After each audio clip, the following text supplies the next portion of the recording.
Bonjour, c'est Ursule encore. On est le 8 février 2023. Alors, je viens sonner la trompette aujourd'hui encore. Et je viens proclamer le retour de notre Seigneur Jésus-Christ. Soyons tous bénis, soyons remplis de sa joie. Amen. Alors, c'est l'heure de sonder les choses. Amen. On ne manque pas d'informations dans notre temps. Les informations, ça circule partout. Et souvent, on ne demande même pas. Ça vient nous trouver. Il est donc très important de s'assurer que l'information que tu as, elle est vraie. Pourquoi? Parce que il est important que tu ne t'accordes pas avec un mensonge. On est à l'heure où les ténèbres sont répandues. Qui dit ténèbres dit mensonge, dit théraphin, dit œuvre démoniaque. C'est à toi, l'enfant de Dieu, de t'assurer que tu n'embarques pas dans n'importe quelle conversation et tu ne t'accordes pas avec n'importe qui et avec n'importe quoi, parce que on est dans l'heure de grande séduction.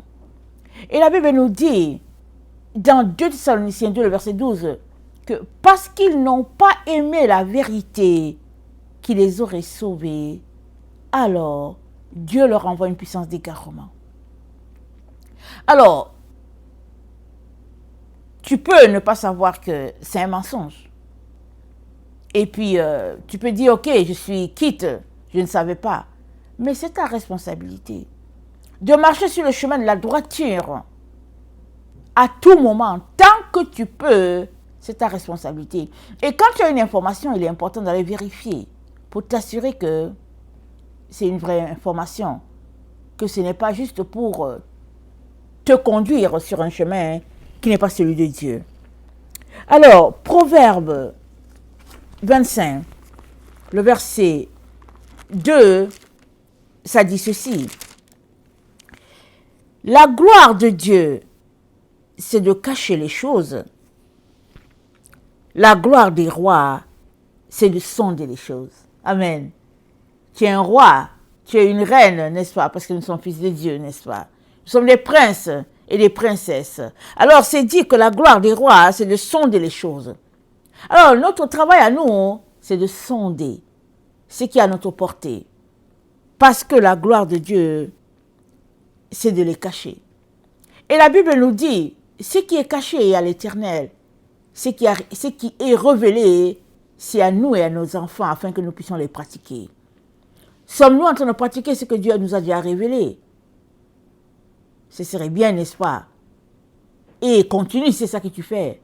Mais si Dieu t'a déjà révélé des choses que tu n'es pas en train de pratiquer, sache que ta tâche revient à pratiquer toutes ces choses-là que Dieu t'a montrées, parce que c'est pour ton bien. C'est pour le bien de tes enfants. Amen. Et la Bible nous dit, dans Jérémie 29, le verset 13, ça nous dit ceci. Excusez-moi. Jérémie 29, le verset 13. Vous me chercherez et vous me trouverez si vous me cherchez de tout votre cœur. Je me laisserai trouver par vous, dit l'Éternel, et je ramènerai vos captifs.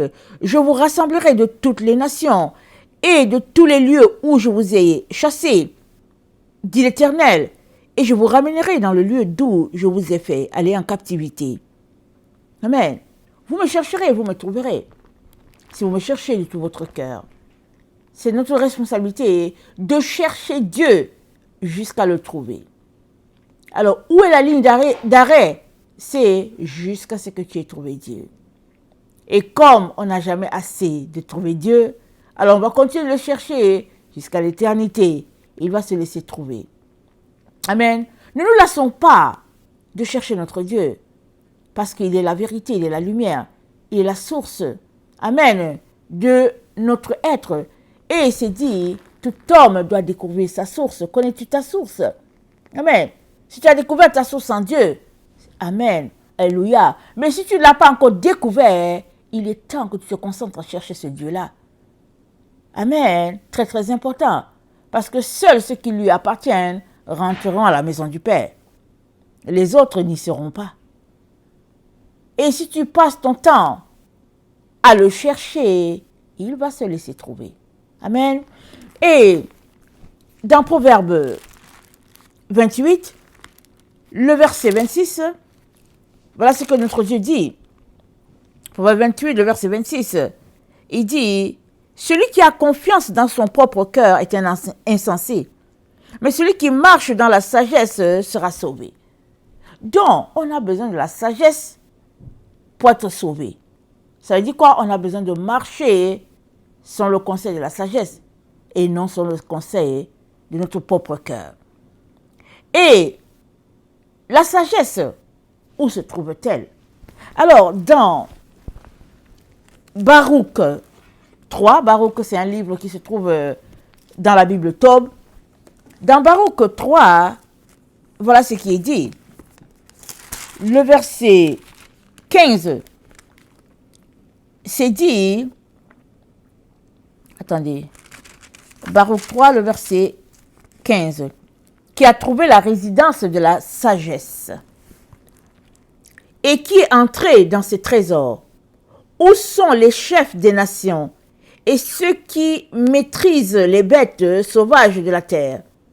Où sont ceux qui se jouent des oiseaux du ciel, ceux qui mettent en réserve l'argent et l'or, dans lesquels des hommes ont placé leur confiance, eux dont la fortune est sans limite? Où sont ceux qui travaillent l'argent et en font l'objet de leurs soucis, eux dont les œuvres passent l'imagination? Ils ont été anéantis, ils sont descendus dans l'Hadès. L'Hadès, c'est le séjour des morts. Ils sont descendus dans l'Hadès et d'autres se sont levés à leur place. De plus jeunes virent la lumière et ont habité sur la terre. Mais ils n'ont pas connu le chemin de la science. Ils n'ont pas fait attention à ces sentiers. Donc, la sagesse, c'est la science. Amen. La sagesse de Dieu, c'est la science. Pas la science de ce monde, la science de Dieu. Ok. Mais ils n'ont pas connu le chemin de la science. Ils n'ont pas fait attention à ces sentiers. Et ils ne se sont pas préoccupés d'elle. Les fils se sont tenus à l'écart du chemin de leur père. On ne l'a pas non plus entendu en Canaan, ni vu à Théman. Même les fils d'Agar, qui recherchent le savoir sur la terre, les marchands de Méran et de Théman, les conteurs de fables et les chercheurs de savoir, ils n'ont pas connu le chemin de la sagesse et ne se sont pas souvenus de ses sentiers. Ô Israël, comme elle est grande, la maison de Dieu, comme il est vaste le domaine qui lui appartient, il est grand et n'a pas de fin. Il est élevé et sans mesure. C'est là que furent engendrés les fameux géants, ceux du commencement, de haute stature et versés dans l'art de la guerre. Ce n'est pas eux que Dieu a choisis, ni à eux qu'il a indiqué le chemin de la science. Et ils périrent, car ils n'avaient pas de discernement. Ils périrent à cause de leur irréflexion, qui est montée au ciel, qui s'est emparée de la sagesse,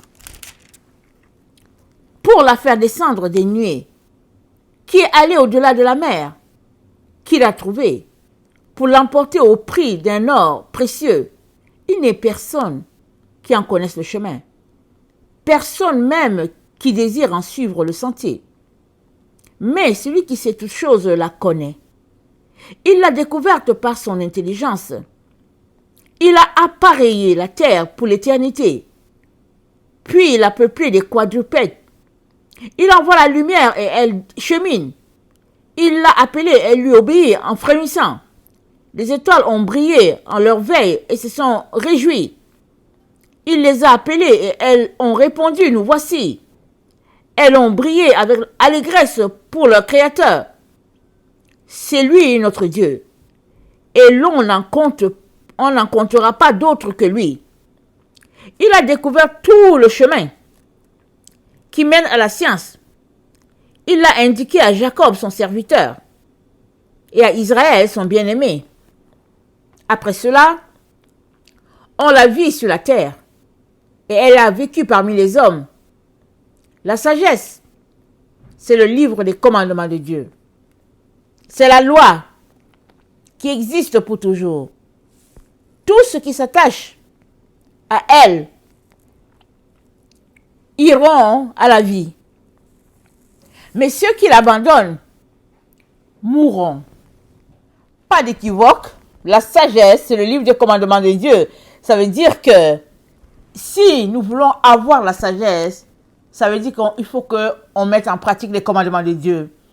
Il faut qu'on marche avec les commandements de Dieu. Et c'est la seule manière d'avoir la sagesse. Et ça dit que il n'y a que Dieu qui a découvert ce chemin-là. Amen. Et il le montre, n'est-ce pas, à tous ceux-là qui vont dans sa direction. Tous ceux-là qui choisissent de marcher sur les commandements de Dieu, ils seront remplis de la sagesse divine. Amen. Et nous avons besoin de cette sagesse-là, n'est-ce pas, pour pouvoir sonder les choses. Amen. Les choses qui sont cachées. Amen. Ces choses-là qui appartiennent à Dieu. Ce n'est que par la sagesse de Dieu qu'on peut les sonder. Je viens donc nous encourager tous, n'est-ce pas, à prendre le temps, tout le temps. Amen. Assez de temps, beaucoup de temps dans la présence de Dieu. Et puis aussi de prévoir du temps pour nos recherches. Amen. Alors, dans Sagesse 9, Sagesse 9, c'est aussi un livre qu'on trouve dans la Bible Tob, mais vous pouvez la trouver en ligne, n'est-ce pas? J'encourage tout le monde à lire ce livre-là, un livre très intéressant. Alors, dans Sagesse 9, c'est dit ceci, quel est l'homme, quel homme pourrait connaître la volonté de Dieu? Qui donc pourrait se faire une idée des intentions du Seigneur? Les pensées des mortels sont hésitantes, précaires nos réflexions. Le corps soumis à la corruption alourdit l'âme. L'enveloppe de terre est un fardeau pour l'esprit sollicité en tous sens. Donc notre corps-ci là, c'est déjà un obstacle à la sagesse. Amen. Notre corps seulement.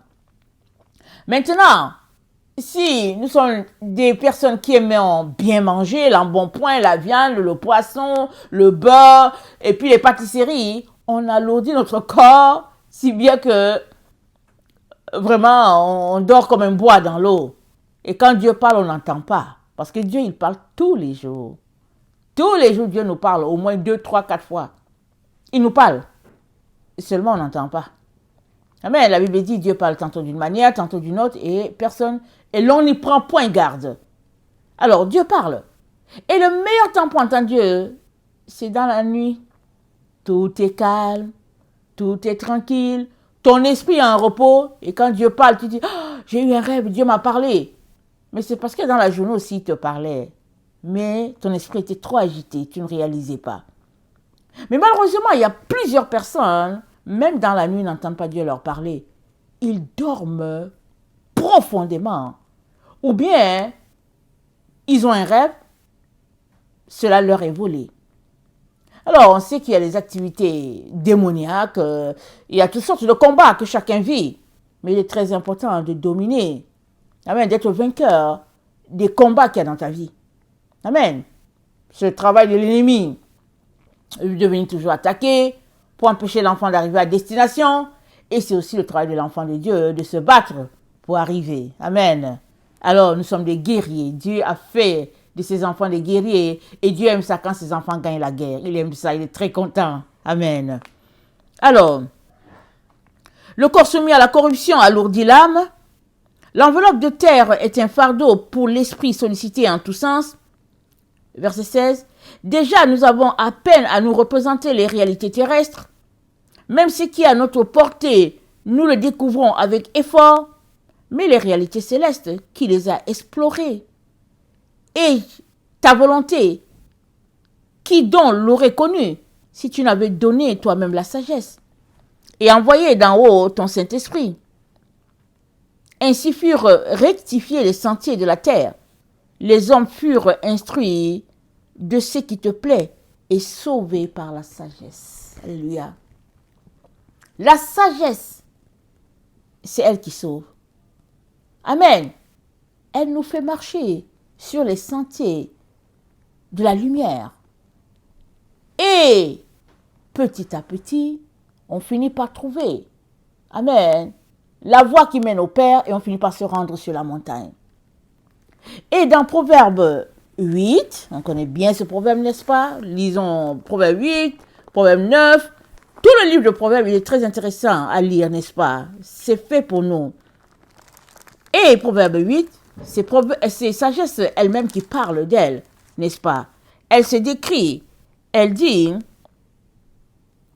c'est au sommet des hauteurs, près de la route, c'est à la croisée des chemins qu'elle se place. À côté des portes, à l'entrée de la ville, à l'intérieur de portes, elle fait entendre ses cris. Homme, c'est à vous que je crie, et ma voix s'adresse au Fils de l'homme. Stupide, apprenez le discernement. Insensé, apprenez l'intelligence. Écoutez, car j'ai de grandes choses. Et mes lèvres s'ouvrent pour enseigner ce qui est droit, car ma bouche proclame la vérité. Et mes lèvres ont en horreur le mensonge. Toutes les paroles de ma bouche sont justes. Elles n'ont rien de faux ni de détourné. Toutes sont claires pour celui qui est intelligent et droites pour ceux qui ont trouvé la science. Préférez mes instructions à l'argent et la science à l'or le plus précieux, car la sagesse vaut mieux que les perles. Elle a plus de valeur que tous les objets de prix. Moi, la sagesse, j'ai pour demeure le discernement et je possède la science de la réflexion. La crainte de l'Éternel, c'est la haine du mal. L'arrogance et l'orgueil, la voie du mal. Et la bouche perverse, voilà ce que je hais. Le conseil et le succès m'appartiennent. Je suis l'intelligence. La force est à moi. Par moi les rois règnent, et les princes ordonnent ce qui est juste. Par moi gouvernent les chefs, les grands, tous les juges de la terre. J'aime ceux qui m'aiment, et ceux qui me cherchent me trouvent. Avec moi sont la richesse et la gloire, les biens durables et la justice. Mon fruit est meilleur que l'or pur, et mon produit est préférable à l'argent. Je marche dans le chemin de la justice, au milieu des sentiers de la droiture, pour donner des biens à ceux qui m'aiment, pour remplir leur trésor. Donc, il y a des endroits où tu ne trouveras pas sagesse.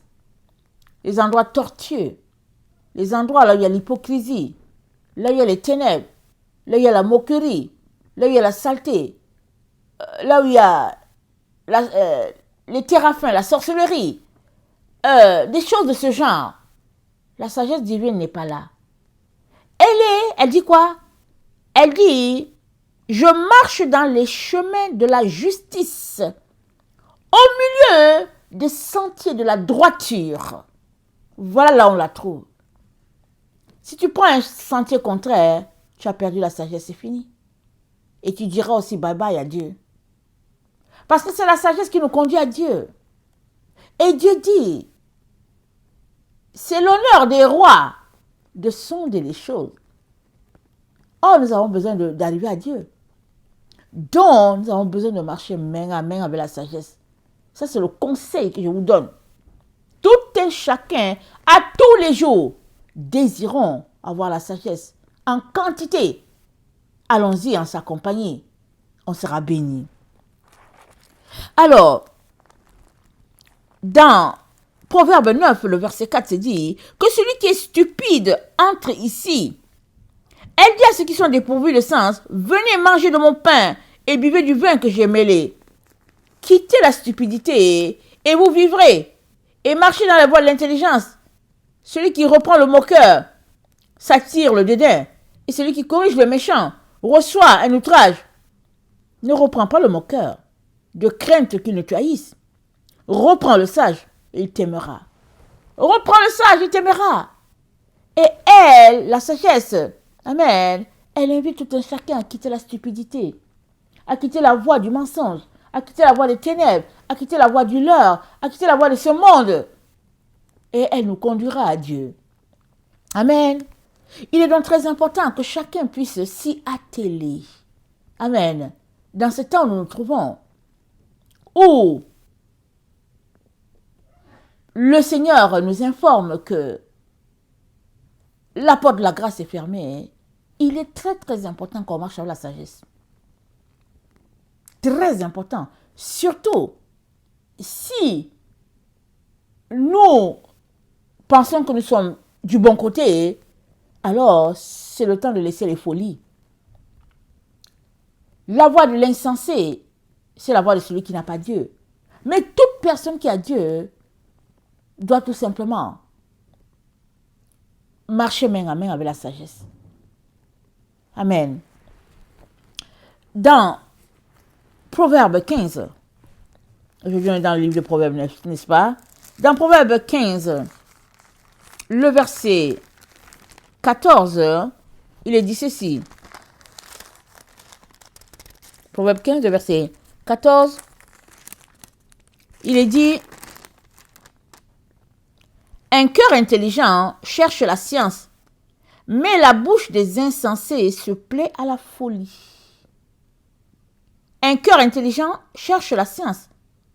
La bouche des insensés se plaît à la folie.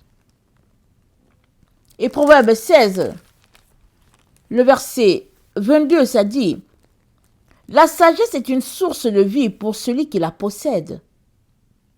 Et le châtiment des insensés, c'est leur folie. Celui qui est sage de cœur manifeste la sagesse par sa bouche. Alléluia.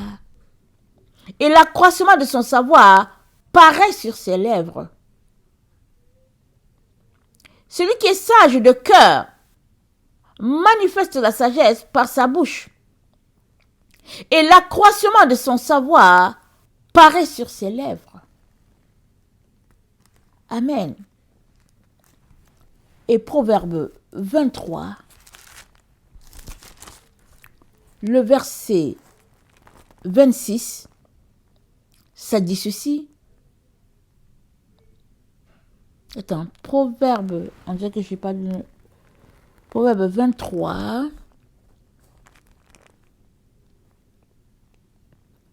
le verset 19. Écoute, mon fils, et sois sage. Dirige ton cœur dans la voie droite. Ne sois pas parmi les buveurs de vin, parmi ceux qui font excès de viande. Écoute bien. Écoute, mon fils, et sois sage. Dirige ton cœur dans la voie droite. Pas d'excès de vin, pas d'excès de viande. Et le verset 26, c'est dit: mon fils, donne-moi ton cœur, et que tes yeux se plaisent dans mes voies. Car la prostituée est une fosse profonde, et l'étrangère un puits étroit. Elle dresse des embûches comme un brigand. Elle augmente parmi les hommes le nombre des perfides. Pour qui les pour qui les hélas? Pour qui les disputes? Pour qui les plaintes? Pour qui les blessures sans raison? Pour qui les yeux rouges? Pour ceux qui s'attardent auprès du vin et pour ceux qui vont déguster du vin mêlé. Je vais m'arrêter là. Donc, sagesse continue de nous dire: donne-moi ton cœur. Attache-toi à moi. Parce que les voies sur lesquelles elle nous dirige, les voies de la droiture, les voies de l'exactitude, elle dit: éloigne-toi de la prostituée. Alors, on peut prendre ça de façon littérale en disant prostituée, une femme légère. Mais venons au niveau de la doctrine. La doctrine de Christ, c'est la vraie. L'église de Jésus-Christ, c'est l'épouse. Et la fausse doctrine, c'est la prostituée. Alors, es-tu en train de faire route avec la prostituée, la fausse doctrine, ou es-tu en train de marcher dans la droiture, l'exactitude, la vérité? Qu'es-tu en train de faire? As-tu vérifié? Amen. On est dans le temps où, plus que jamais, il faut sonder. Prends le temps pour faire ces recherches. Tu ne le regretteras jamais. Souvent, on se dit que oh, ça prend beaucoup de temps. Mais la sagesse, c'est quelque chose de précieux. Elle te conduit à Dieu. Alors, on ne prend pas assez de temps avec Dieu. Non, on ne prend pas assez de temps avec lui. Alors, que ne donnerais-tu pas pour Dieu, n'est-ce pas? Pourquoi donc ne pas sacrifier des choses et prendre ton temps pour fouiller? Pour le moment, on a Internet l'accès, on a l'accès à Internet, on n'a pas besoin d'aller à une bibliothèque pour faire nos recherches. On est chez nous, on fait nos recherches.